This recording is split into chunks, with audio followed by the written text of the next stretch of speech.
Si entendemos cómo la naturaleza intenta dar forma a la ciudad de Nueva York, quizá podamos acomodar la ciudad en la naturaleza para poder vivir en ella durante los próximos 400 años y tal vez los 400 siguientes. Desde el cielo se ve claramente que la ciudad de Nueva York fue peligrosamente construida al borde del agua. Es una ciudad rodeada de agua por todas partes.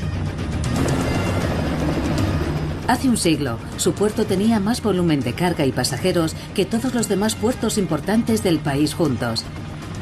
Con 930 kilómetros de litoral, esa gran cantidad de agua es ahora su mayor amenaza.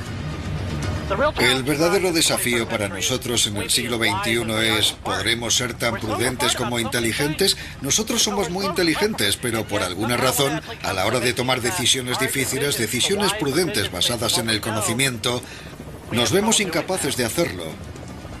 ¿Cuántos avisos más necesita darnos la naturaleza para que hagamos lo que debemos?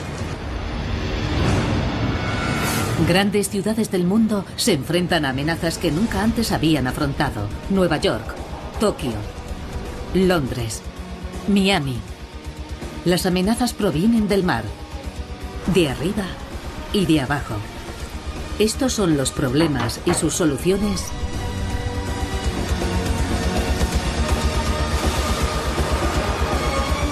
para cuando llegue el agua.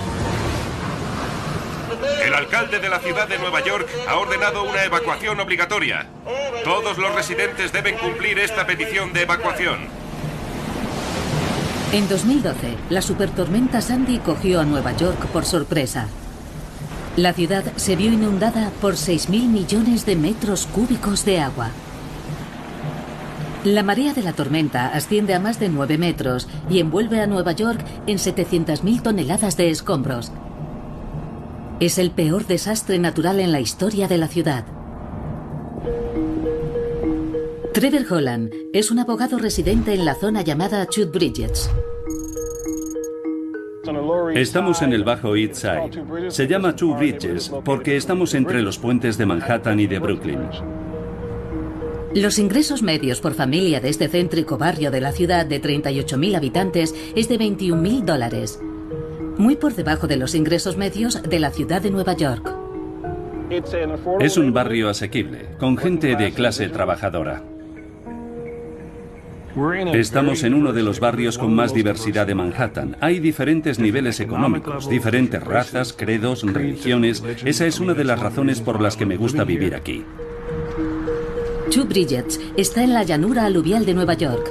De entre 1,5 y 3 metros sobre el nivel del mar, partes de él quedarán bajo el agua si los niveles suben 1,8 metros en el próximo siglo, como se ha predicho.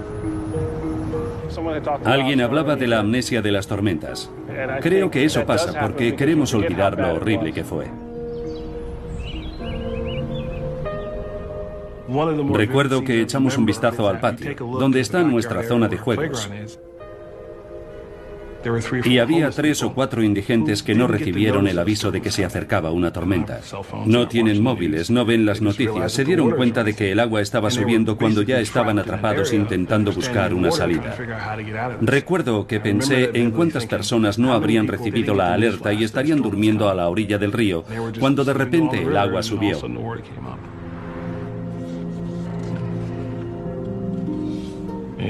Estos son porteros. Se quedan toda la noche, no tienen opción. Esta está sacada en la calle Sur a comienzos de la tormenta. El agua ya desbordaba la barandilla. Cuando piensas en Manhattan, piensas en todos los edificios de apartamentos, sobre todo en nuestro barrio en particular. Este fue el momento en el que ya no pudimos entrar en la calle. Se ve un lado del edificio y el lado derecho de la acera, pero ya había llegado hasta el muro de más de 1 metro que hay fuera de nuestro edificio. Calle abajo había muchísima agua. Las mareas de la tempestad golpearon Two Bridges en 2012 y volverán a hacerlo. Sabemos que va a producirse otro gran huracán. Podría venir el año que viene y se culpará a los políticos por no haber hecho nada.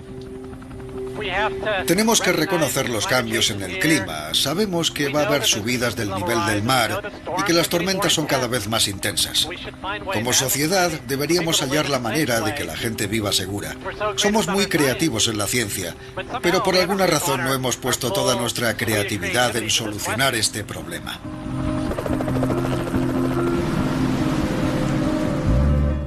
Esta ciudad está al borde mismo del continente y eso es lo que hace tan especial a Nueva York, pero también lo que amenaza su entrada en el futuro. Nueva York se enfrenta a dos desafíos. El primero es el hecho inevitable de que la ciudad está situada en una zona de huracanes y las tormentas continuarán llegando pase lo que pase. Mis hijos tienen 10 y 15 años. Saben que tendrán que convivir con esto el resto de su vida. Esto es algo que está incrustado en nosotros y tenemos que convivir con ello. El segundo es el creciente nivel del mar. La gente de Nueva York entiende que el nivel del mar está subiendo y que eso es un problema. ¿Cuánto está subiendo y cómo nos adaptaremos? Son preguntas que aún están abiertas. Los desafíos están claros, pero ¿cuáles son las soluciones? ¿Cómo puede Nueva York adaptarse y sobrevivir?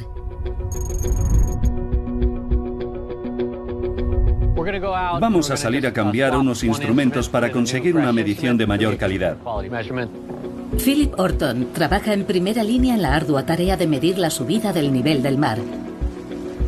Monitoriza el río Hudson, recogiendo datos para poder predecir y quizá prevenir futuras catástrofes. Tenemos una boya frente a la orilla. Lleva un son, un instrumento con muchos sensores que miden el pH, el oxígeno, la salinidad, la temperatura del agua, el nivel. Hay instrumentos por todo el río Hudson.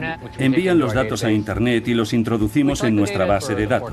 Los compilamos para hacer el pronóstico meteorológico y con toda la información puedes configurar las condiciones iniciales y lanzar el siguiente pronóstico. Estos instrumentos ayudan a Orton a entender qué zonas de la ciudad corren un riesgo mayor cuando golpee la siguiente tormenta o huracán. Tras el Sandy, con los datos de Orton, se creó un modelo para ver cómo sería Nueva York con una subida del nivel del mar de 1,8 metros en 2100. Este es un mapa por satélite de Nueva York sin inundaciones. Aquí está Broad Channel, Rockaway, Lower Manhattan y aquí Staten Island. Si subiera 1,8 metros el nivel del mar, la marea alta inundaría muchos barrios. Esta es la marea alta del año 2100. Esto muestra la inundación de lugares como South Street Seaport, Lower Manhattan, una gran inundación alrededor de Jamaica Bay y también en Staten Island. Cientos de miles de personas padecerán inundaciones. Un lugar se hace inhabitable si sufres tantas inundaciones al año. Eso en cuanto a las mareas, porque también hay mareas de tormenta. Aquí vemos lo que el año 2100 nos depararía si tuviéramos un huracán como el Sandy, además de la subida de 1,8 metros del nivel del mar. Una mayor parte de la costa se inundaría. El oeste de Manhattan, Tribeca, Wall Street, Battery Park, el Lower East Side. El Sandy inundó 51 kilómetros cuadrados, el 17% de la ciudad. Con 1,2 metros de subida del mar serían 100 kilómetros cuadrados, un tercio de la ciudad bajo el agua. Ese tipo de inundación sería catastrófica. Habría enormes infraestructuras inundadas en una ciudad de 8 millones de personas. Los transportes, los túneles, el metro, la red eléctrica, muchas de estas cosas quedaron inundadas por el huracán Sandy. Así que imaginemos una subida de 1,8 metros del nivel del mar. Toda la ciudad podría quedar paralizada en un escenario así. Si no reducimos nuestras emisiones de dióxido de carbono, el nivel del mar se elevará en esa escala en el siglo XXII. Nueva York tiene 300 años. A este ritmo no sobreviviremos otros 300.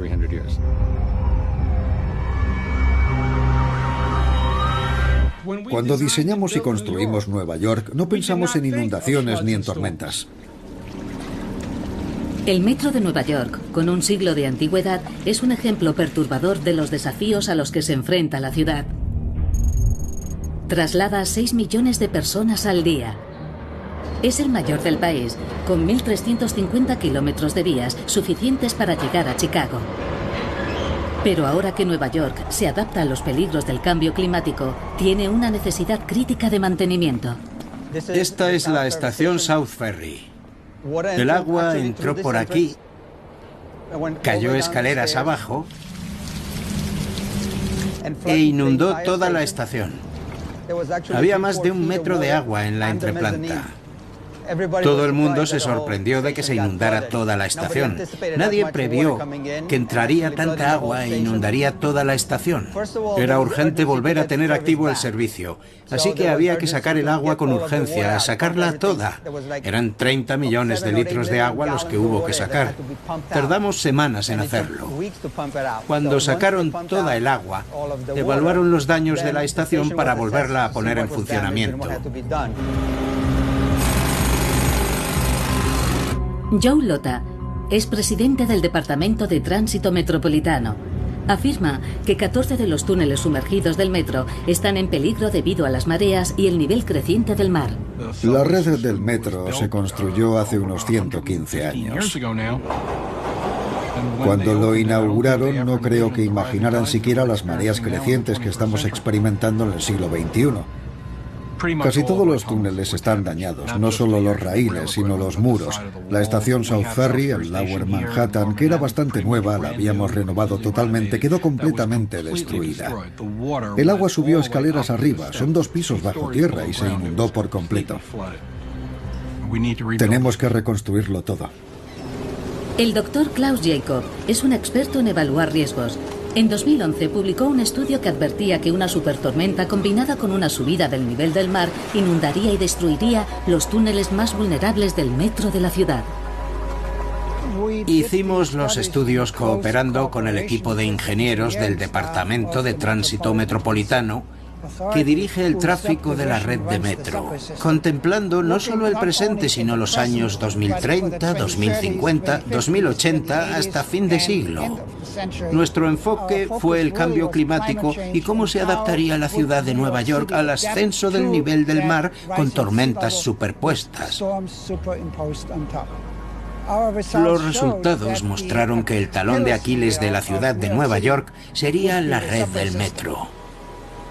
Habíamos calculado que solo tardaría unos 40 minutos en inundarse toda la zona afectada. Pero si además ya tienes casi 2 metros de subida de nivel, una ciudad como Nueva York no tiene más remedio que pasar a la acción. El metro es solo una de las infraestructuras críticas que Nueva York tiene que proteger de la subida del nivel del mar y de las supertormentas. Es un problema de 8.000 millones de dólares. No es solo el metro, también hay muchos puentes y túneles, las líneas de ferrocarril, Metro Norte, el ferrocarril Lower Allen que tenemos que reforzar. Porque así es como la gente va y viene del trabajo o de la escuela. Son las arterias que permiten el flujo vital del área metropolitana. La población de Nueva York está en lo más alto de su historia y no muestra señales de declive. 8,6 millones de personas consideran su hogar esos 5 distritos y la población se ha incrementado un 5,5% desde 2010, la primera del estado en crecimiento de población. He analizado la evolución de Nueva York durante los 400 años de su existencia. Ha sufrido muchísimas mutaciones. Al principio no se parecía en absoluto a lo que es hoy. ¿Por qué iba a parecerse dentro de 100 años al aspecto que tiene ahora? Las pistas de los futuros desafíos a los que se enfrenta Nueva York pueden encontrarse en su pasado, en el desarrollo urbano que empezó hace más de 300 años.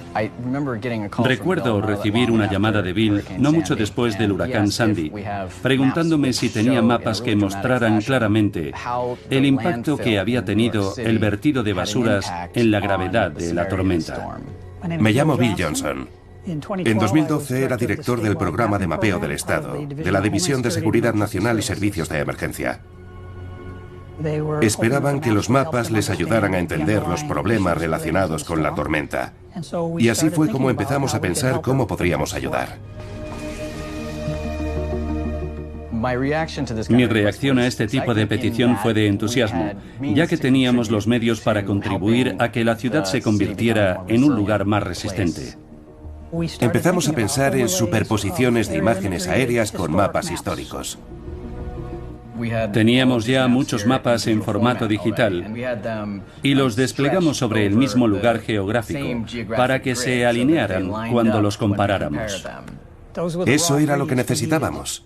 Teníamos una imagen precisa de todo lo que había cambiado entre 1609 y 2012, con una foto aérea. Y cuando sobrepusimos este mapa de 1860 al de 1767, comprobamos que había habido una expansión tremenda.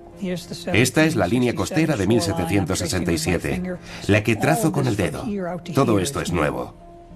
Sobrepusimos esto en un mapa moderno de Manhattan y se puede ver qué parte del Lower Manhattan está construido sobre tierra artificial, ganada por el hombre. Una zona anteriormente no desarrollada es el escenario de un proyecto que proporcionó empleo a muchos trabajadores. Se construyó un gran encofrado en la bahía para ganarle tierra al mar. Casi 10 kilómetros cuadrados del Manhattan de hoy se construyeron sobre el terreno añadido a lo largo de la costa de la ciudad. Tomamos los datos de la marea producida por el Sandy y los sobrepusimos para ver si se alineaba la tierra artificial con las inundaciones causadas por el Sandy. Y lo que vemos es que coincide perfectamente con la zona hecha por el hombre. Lo que esto revela es que las inundaciones que causó el Sandy son en gran medida culpa del hombre. La inundación ocurrió en gran parte como resultado de 400 años de actividad humana que crearon una nueva llanura aluvial. Y esa llanura aluvial está llena de estructuras urbanas. Túneles de metro, centrales eléctricas, y ahí es donde vemos los daños que causó el Sandy. La tierra ganada al mar que Johnson identifica contiene una parte importante de la economía de Estados Unidos. Bancos, finanzas, tecnología, comunicaciones, seguros. Las empresas del Fortune 500 tienen más oficinas aquí que en ningún otro lugar del planeta. Somos la capital financiera del mundo, somos el centro de las artes y los medios de comunicación. Muchas empresas de este país y del mundo tienen aquí su sede central. Tenemos que hacerlo bien por lo que significamos para la economía del país y del mundo. Mejor que bien. A pesar de las advertencias, el 63% de los neoyorquinos que tenían orden terminante de evacuación no salieron de la ciudad durante el huracán Sandy. Muchos no tenían opción. Eso es típico de muchos de los barrios más desfavorecidos de Nueva York, en un contraste muy marcado con otros barrios. La gente no tiene recursos para marcharse. Se refugian donde viven durante los desastres que hemos tenido en Nueva York. ¿A dónde van a ir? Pero la evacuación es una pobre solución para un problema que amenaza la vida. La subida del nivel del mar volverá partes de la ciudad permanentemente inhabitables, a no ser que la ingeniería pueda marcar alguna diferencia. Para eso, hace falta voluntad política. Me llamo Dan Zarilli, soy el director de políticas y programas climáticos en la oficina del alcalde. Ha habido mucho interés en concienciar a la gente de lo que significa vivir en la costa, que a veces significa que puedes mojarte. Pero continuamos invirtiendo y procurando recuperarnos cada vez más rápido. Estamos construyendo una ciudad más fuerte. La vulnerabilidad no va a afectarnos dentro de 100 años. Ya está aquí y ahora. Y necesitamos invertir para mitigar los riesgos. Estamos contemplando nuevas inversiones para defensa costera e implementando nuevas disposiciones del Código de Construcción de Edificios y mejora de infraestructuras. En la búsqueda de soluciones para salvar la ciudad, Dan Zarilli mira hacia el sector privado. Actualmente no somos un país que invierta en infraestructuras. Vishal Chakrabarti es uno de los arquitectos y urbanistas que está abordando el problema. La última vez fue con el presidente Eisenhower. El programa de construcción de autopistas de Ike es la mayor empresa en tiempos de paz nunca realizada. Costará decenas de millones de dólares. Esa fue la última vez que esta nación dio un salto cualitativo en cuanto a infraestructuras. Y no hemos vuelto a hacerlo. El fin del despilfarro hizo posible un presupuesto equilibrado. Por mucho que ame a Nueva York, nuestro mayor problema es que tenemos malas infraestructuras con más de 100 años. Necesitamos dar un paso atrás y mirar de manera holística todas las infraestructuras. ¿Tenemos estaciones de trenes que funcionen bien? ¿Tenemos un metro adecuado? En el país más rico del mundo y la ciudad más rica del país más rico del mundo, vamos a decir ¿Que no haremos nada al respecto? La pregunta es, ¿Nueva York necesita gastar enormes sumas en caros megaproyectos para protegerse de la subida del nivel del mar? La respuesta podría estar en Massachusetts. Registros históricos revelan pruebas de anteriores megatormentas en Nueva York. Los investigadores buscan patrones para saber si ahora son más frecuentes y peores. Este es el laboratorio de muestras del lecho marino. Es un archivo de todas las muestras tomadas en las últimas décadas. Jeff Donnelly es un veterano científico en la institución oceanográfica Booth Hall. Hay muestras de todo el mundo, decenas de miles. En este archivo, los científicos pueden revisar núcleos que fueron tomados mucho antes de que ellos nacieran.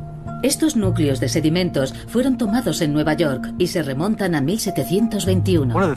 Nueva York es especialmente vulnerable al paso de los huracanes por la forma de su litoral. Está la ensenada donde se une con Nueva Jersey. Cuando una tormenta se acerca por el litoral oriental, concentra el agua en esa ensenada y provoca mayores niveles de aluvión. Igual que los anillos de los árboles pueden contarnos su historia, las muestras de sedimentos nos revelan signos de fuertes huracanes en los últimos 300 años. Se pueden ver estas características capas de arena que se depositan en la turba salada. Nos hablan de acontecimientos que ocurrieron con una enorme energía, como las olas provocadas por huracanes que arrasan la playa, transportando la arena hasta la turba salada. Tenemos bien documentado el huracán de 1821, pero no tenemos una analogía muy buena en las mediciones modernas. El huracán Sandy nos dio la oportunidad de compararlo con estos acontecimientos anteriores. Sabemos por los registros documentales que la marejada ciclónica de 1821 fue más alta que la del Sandy, de 4 a 4,5 metros de altura. En el huracán de 1821, el nivel del mar era 60 centímetros más bajo. Cada siglo, la ciudad es golpeada. Ni siquiera haría falta una tormenta mayor. Si volviera la de 1821, ya tenemos esos 60 centímetros más de subida del nivel del mar. Los hallazgos de Donnelly confirman que la supertormenta Sandy no fue una excepción, sino la norma de cada siglo. De hecho, la marejada ciclónica en 1821 fue 1,5 veces mayor en altura y fuerza que la del Sandy. Son más bien una regla que se da cada 80 o 100 años. Entonces Nueva York contaba con 120.000 personas, la mayoría de las cuales no vivía a la orilla del agua. En el próximo siglo se prevé que el nivel del mar se eleve 90 centímetros. Podemos imaginar cuántas infraestructuras y personas estarán en peligro. Los hallazgos de Donnelly confirman que Nueva York siempre ha sido golpeada por los huracanes. La siguiente tormenta se acerca y más personas que nunca estarán viviendo a lo largo de su litoral cuando se inunde.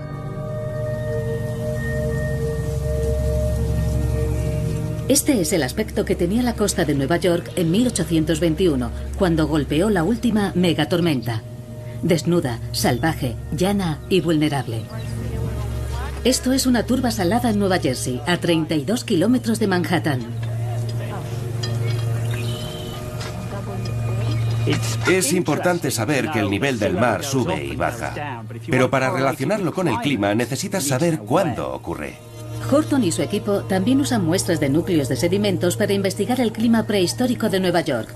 Pero en lugar de centrarse en las capas de arena, estudian microorganismos para determinar cuál era el nivel del mar en el pasado prehistórico. 4 metros de sedimentos representan los últimos 2000 años de la historia de la Tierra. Vamos a ver. Tomamos estos núcleos y tratamos de determinar con precisión cómo ha variado el nivel del mar. ¿Se ha acelerado? ¿Se ha ralentizado? Y relacionamos esto con los cambios del clima.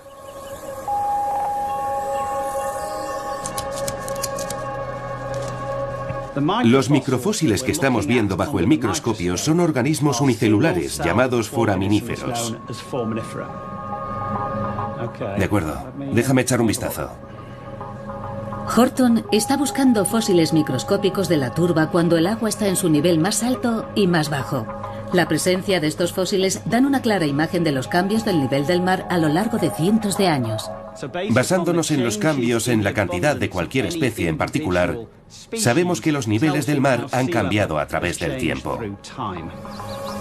La investigación demuestra que durante más de 1500 años los niveles del mar fueron estables. Hace 200 años eso cambió, y no casualmente, con la revolución industrial. Fue a comienzos de la última parte del siglo XIX cuando se aceleró la subida del nivel del mar. Cuando relacionamos clima y nivel del mar, vemos una relación casi perfecta. Cada vez que el clima se calienta, la subida del nivel se acelera. Una de las cuestiones fundamentales que nos preguntan a los científicos climáticos es si el ritmo actual del cambio tiene precedentes.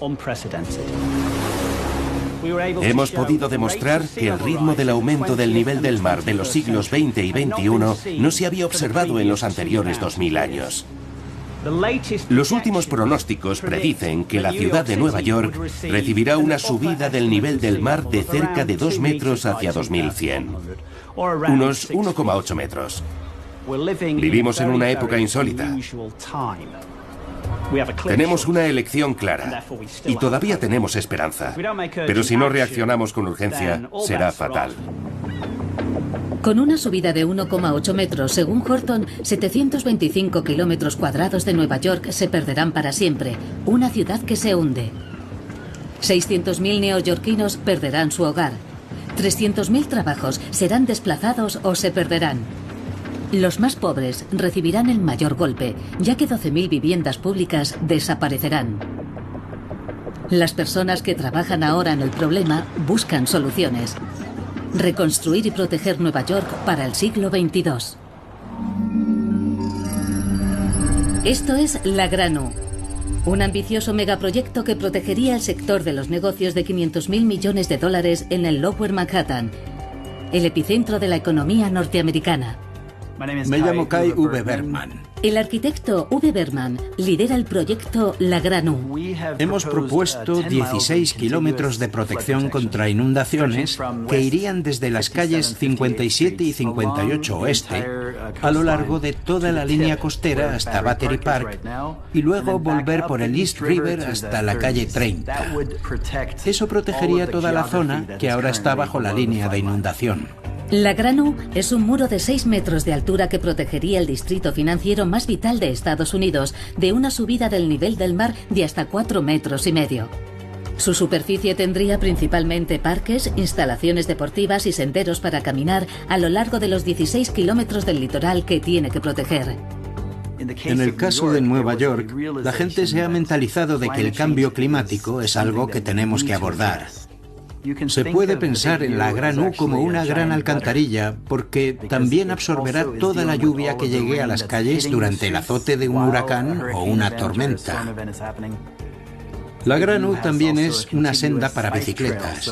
Si se construyeran los 16 kilómetros, podrías recorrerlos en bicicleta sin cruzar nunca una calle. Se podría decir que el litoral de Manhattan pasaría de un muelle de trabajo a un lugar de ocio. Se trata de salud y bienestar y de hacer accesible el muelle. La Gran U sería construida en etapas. La primera sería un tramo de 4 kilómetros en el Lower East Side.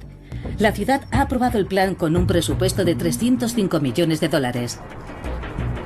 Trevor Howard vive en un barrio que la Gran U protegería. Como abogado y residente, tomó parte en la reunión con los constructores que dijeron que el proyecto protegería Two Bridges de la subida del mar. Este barrio está cansado de proyectos. Hemos estado en decenas de reuniones sobre qué hacer. Vamos a cambiar esto, añadir aquello, y muchos de esos planes terminan en un cajón. Empiezas por tratar de dar con un modo de proteger el barrio y terminas con un reluciente folleto que se queda en un cajón. Ese no es el único problema de Holland con la Gran U. Hemos luchado durante mucho tiempo para tener acceso al muelle. Y ahora, una de las soluciones que proponen es, en esencia, cerrarlo. Construiremos un muro de 3 metros de altura y estaréis protegidos. Adelante, hemos preguntado. ¿Es esta la única solución? ¿Hay otra cosa o solo pueden ser muros? ¿Qué han hecho otras ciudades? Holland no está solo. Hay otros que piensan que la Gran U es un paso en la dirección equivocada. ¿De qué altura haces esos muros antes de estar en una prisión? Esa no es una solución sostenible. Es una imagen distópica. Es un muro, y la mayor parte es un muro de cemento y barras de refuerzo. Creo que ir en esa dirección hará nuestra ciudad más frágil. Es muy fácil que ese muro se rompa. He trabajado 8 años en Nueva Orleans. Los muros se rompen, ocurren cosas, una barcaza choca contra él. Siempre es algo inesperado. La mayor preocupación de Hill es que todos los muros al final tienen que derrumbarse. Ella cree que hay que buscar soluciones en etapas, cada generación contribuyendo al trabajo de la anterior. Un muro es rígido y fijo. El diseño es solo para ese lugar específico. Deberíamos gastarnos ese dinero en proponer construcciones que puedan ir creciendo. Tenemos que construir los cimientos para futuras generaciones. La urbanista Pippa Brosgier coincide en que vivir tras un muro es un futuro que no puede imaginar. Va a cambiar la cultura. ¿Ese es el Nueva York en el que queremos vivir? No es la ciudad que a mí me gusta. Uno de mis grandes temores por el futuro de Nueva York es que no vayamos más allá de la cuestión de la protección.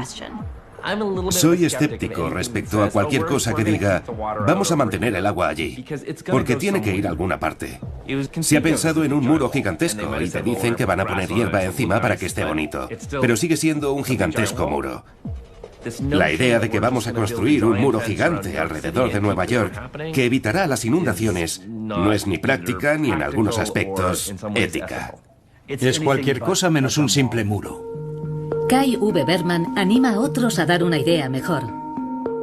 Va a ser un lugar al que una persona podrá ir, utilizar y pasar un 100% del tiempo allí. Y además, estar seguro de que le protegerá contra las subidas del mar. Afirma que una solución radical a corto plazo es mejor que ninguna. Creo que el mayor riesgo es no hacer nada. Muchas de estas comunidades han oído repetidamente que algo habría que hacer. Y creo que el mayor temor es que venga otra gran tormenta y los inunde a ellos y a sus casas otra vez y tengan que enfrentarse a las pérdidas. Broad Channel es una pequeña isla en Queens, en medio de Jamaica Bay. Es un lugar diminuto, no creo que nadie haya oído hablar de él. A no ser que vivas aquí, he hablado con muchas personas que viven en Manhattan y no tienen ni idea de qué es Broad Channel. Llevo aquí desde los 4 años. El barrio en el que crecí es el barrio en el que vivo hoy. Mi mujer también nació en Broad Channel. Toda su familia es de aquí.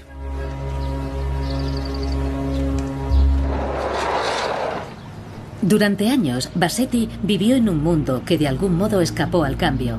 Pero hace una década, las altas mareas inundaron las calles incluso en los días soleados. Te acostumbras. Entra la marea, tienes que llevar a tu hija al colegio y la llevas a caballito hasta la esquina para que llegue al colegio a tiempo. Esto fue una marea alta en luna llena. Esta foto es una de mis favoritas. Estaba llevando a mi hijo a casa desde el hospital. Acababa de nacer, tenía 3 días. Si vives en Broad Channel, te quitas los zapatos y le llevas calle abajo. Así es como se vive en Broad Channel. La supertormenta Sandy convirtió aquellos inconvenientes en una catástrofe. No se podía parar. Nada puede impedir que el agua entre. Bassetti y su familia se marcharon evacuados a Brooklyn. Y volvieron 2 días más tarde. Por fin conseguí llegar a mi casa. Pensé, bueno, no está tan mal. No estaba tan mal hasta que empezamos a organizarnos. Tirar todo lo que estaba mojado, vaciar lo que había bajo los lavabos, bajo los armarios, tirar los sofás.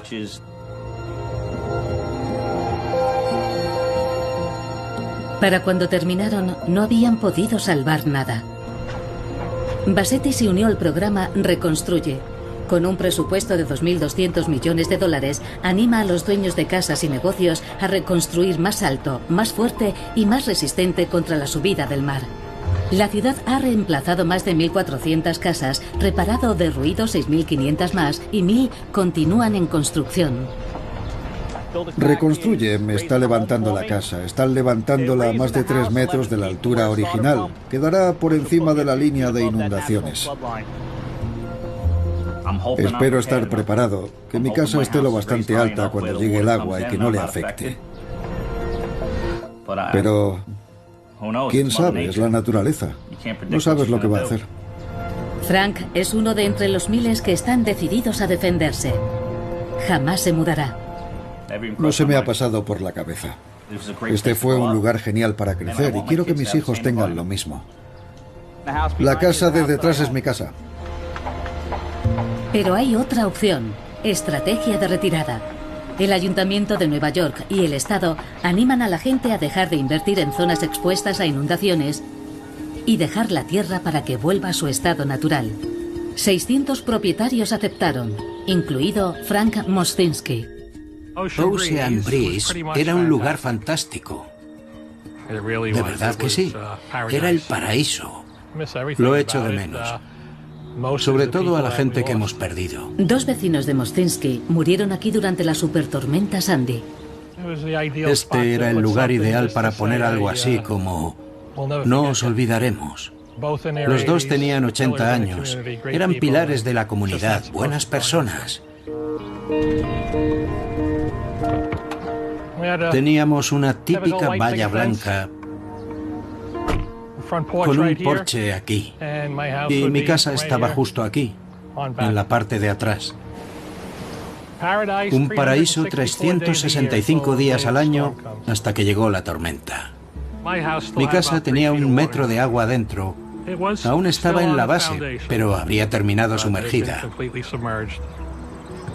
Fue una devastación. Entré y supe que no iba a quedar nada. Nada que pudiera salvarse. Y ahí fue cuando lo comprendí. 3 horas y lo perdimos todo. Una de las vecinas de la orilla este empezó a hablar de una oferta de compra. Un día recibí una llamada de un representante del gobernador. Enhorabuena, ha tenido suerte. Las viviendas de su zona tienen opción a ser compradas por el Estado. Los dueños de las casas recibieron el valor de mercado de sus casas a cambio de irse. Derribaron la casa y, como se puede ver desde donde estamos, ahora allí crece la hierba. La tierra está haciendo lo que tenía que hacer, volver a la naturaleza que la está reclamando. Los animales también están volviendo. Algunas personas decidieron quedarse. ¿Sabe?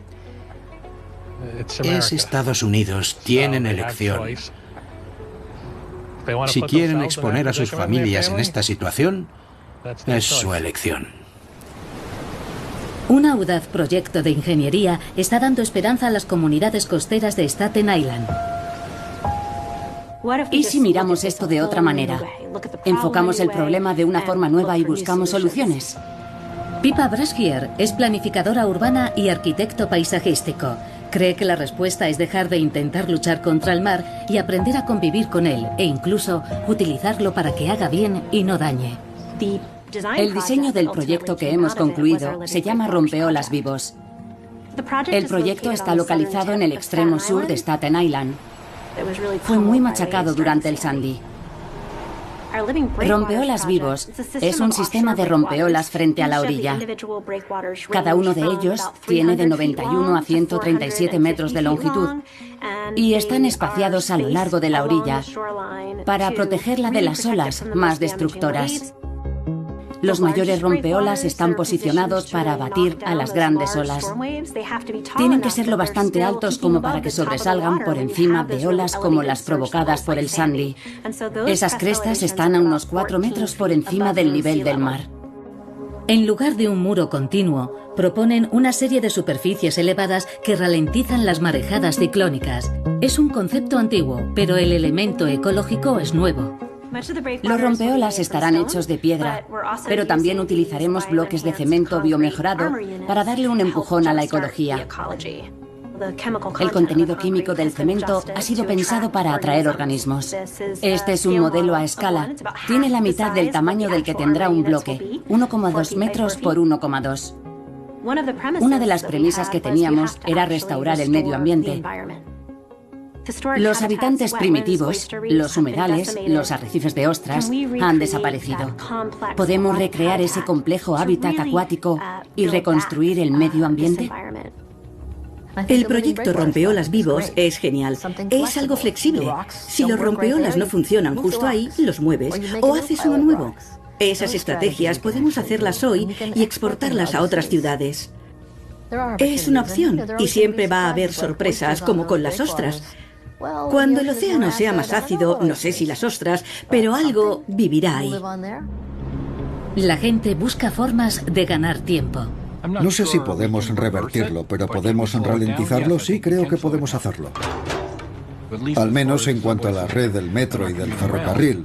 Estoy comprometido en hacerlos tan resistentes como sea posible para lo que venga durante los próximos 200 años. Tenemos unas 104 entradas al metro que sabemos que son instalaciones críticas que están sobre la llanura aluvial. Usamos puertas flexibles, escotillas. Son como las puertas de un submarino y cierran cada entrada herméticamente. Son puertas estancas y muy pesadas. Cada una pesa unos 1.600 kilos. Pueden desplegarse en muy poco tiempo para prevenir que el agua entre a la red del metro. Estos son travesaños de detención. Lo que hacemos es poner dos vigas verticales, se quedan fijas y luego vamos colocando los travesaños. El sistema permite ir colocando los travesaños cubriéndolo todo hasta arriba. Y toda la zona queda herméticamente cerrada. Es muy importante que reconozcamos que el cambio climático es real, y si no lo quieres reconocer, tenemos el hecho irrefutable de que el nivel del agua está subiendo. Lo que hacemos es mitigar los riesgos que trae asociados para poder continuar operando. ¿Estamos mejor que otros? Para mí es difícil saberlo. No he hecho una comparación, pero sé que estamos mucho mejor hoy que hace 5 años. El nuevo Museo Whitney, en el distrito de Meatpacking, es uno de los más resistentes a las inundaciones del país y quizá del mundo. Fue construido para el futuro, diseñado para resistir la subida del nivel del mar y las mareas ciclónicas. Su muelle de carga está protegido por una puerta a prueba de inundaciones, diseñada por ingenieros navales. El muro exterior de cemento fue reforzado para hacerlo a prueba de agua. Como el metro, el museo también tiene un sistema de travesaños. Puede instalarse una barricada en 8 horas, anticipando una tormenta inminente. La barricada tiene 5 metros de altura. Eso duplica la altura de la marea ciclónica del Sandy en Lower Manhattan. El arquitecto Bishan Chakrabarty cree que la supervivencia de Nueva York depende de diseños como el de Whitney. Los nuevos edificios necesitan resistir el inevitable riesgo de la subida del nivel del mar. Necesitas que el edificio no pueda inundarse, lo que significa que tienes que sacar todo el equipo mecánico delicado fuera del sótano. Estamos en la torre oeste del edificio American Cooper, al este de Manhattan. Este edificio está construido sobre una llanura aluvial de 100 años. Los ascensores y sistemas mecánicos, los servicios eléctricos, las bombas, todo está por encima de la línea de inundación. Necesitas un generador en el edificio. No podrás suministrar energía a todo el edificio, pero sí alimentar los ascensores. Y luz en cada apartamento para cargar un teléfono móvil, o quizá para alimentar el frigorífico. Estamos en la planta 48 de la torre oeste. Este debería ser nuestro apartamento penthouse con vistas a toda la ciudad. El tipo de apartamento del rey del mundo. En cambio, tenemos 2 megavatios de energía de emergencia. Decidimos poner los generadores aquí arriba, sacrificando estos metros cuadrados. Así que, aunque los podríamos alquilar por más de $500 el metro cuadrado, al no usarlos para un apartamento, revalorizamos el resto del edificio. Aunque no haya suministro de energía, se podrá vivir en este edificio. Esas cosas tan básicas pueden cambiar totalmente lo que ocurre durante una tormenta. Porque si los grandes edificios están equipados, no tendremos éxodos masivos de personas que intentan escapar con las calles inundadas a toda prisa. Todas esas cosas que ocurren durante una crisis no son soluciones de alta tecnología. En realidad, es todo lo contrario. El vestíbulo está construido sobre la marca estimada de cota máxima para inundaciones, pero aún así, el edificio está diseñado para inundarse. Y cuando el agua retroceda, el daño será mínimo. Las expectativas son que en algún momento algo ocurrirá y el edificio se inundará. Chakrabarty tiene su propio megaproyecto en construcción en Brooklyn, uno de los planes más ambiciosos y resistentes de los 5 distritos. Parque Domino es un nuevo barrio de 280.000 metros cuadrados en la ribera de Brooklyn. Domino tiene 2.800 viviendas, un cuarto de ellas más modestas. Su principal atractivo es un enorme parque de 2,5 hectáreas a 400 metros de la orilla del mar. Fuimos a hablar con la comunidad y les dijimos, miren, esto necesita ser más resistente. Una de las primeras cosas que hicimos durante el proceso de planificación fue alejar los edificios del agua y hacer un parque más grande. Eso les dará una mayor resistencia al clima a largo plazo, porque el parque tiene una gran cantidad de superficie porosa, hierba y plantas que absorberán el agua. Cuando haya una tormenta, ralentizará la energía de la tormenta y absorberá como una esponja mucha agua. También está diseñado con la pendiente natural de la tierra, para que cuando amaine, el agua se retire y vuelva al río rápidamente. Los edificios también tendrán oficinas y zonas de tiendas pensados para soportar una marea ciclónica. Domino es un modelo interesante para pensar en cómo construimos el mundo en el que viviremos en los próximos 100 años, con las inundaciones y la subida del nivel del mar. Constructores y ayuntamiento trabajan para fortalecer a Nueva York de la subida del mar, para prevenir incidentes como la explosión de un transformador en Lower Manhattan durante el Sandy, que dejó a 200.000 personas sin calefacción ni electricidad. Se han invertido $1.000 millones en la red eléctrica para asegurarnos de que no se corte la luz la próxima vez. Barajamos muchos nuevos proyectos. Esto nunca se ha hecho antes. Es la primera vez que se hace en una gran ciudad. Estamos moviéndonos deprisa. Tengo esperanzas en el futuro. Los neoyorquinos han demostrado una gran habilidad para adaptarse a cualquier desafío en sus 400 años de historia. Seguiremos aquí. Nos vamos a adaptar. Muchos se defenderán, pero algunos se verán obligados a retirarse. Ese es el futuro inevitable para Nueva York.